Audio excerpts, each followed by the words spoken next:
पिया महंगाई के मारे ना समझाते बा कुछ ना सुझाते बा पिया महंगाई के मारे ना सुझाते बा कुछ ना सुझाते बा पिया महंगाई के मारे ना समझाते बा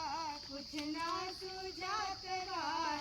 पिया महंगाई के मारे ना सुझाते बा लेके थैला गए बाजार रुपया पाकिट में 1000 लेके थैला गए बाजार रुपया पाकिट में 1000 लेके थैला गई बाजार रुपया पाकिट में 1000 लेके थैला गए बाजार रुपया पाकिट में 1000 सोना सब्जी के दाम ना लई जात बा कुछ ना सुझात बा सोना सब्जी के दाम ना लई जात बा कुछ ना सुझात बा सुन के सब्जी के दाम ना लई जात बा कुछ ना सुझात बा सुन सब्जी के दाम ना सुझात बा कुछ ना सुझात बा पिया महंगाई के मारे ना समझाते बा कुछ ना सुझाते बा पिया महंगाई के मारे ना समझाते बा कुछ ना सुझाते बा पिया महंगाई के मारे ना सुहाते बा कुछ न समझाते बा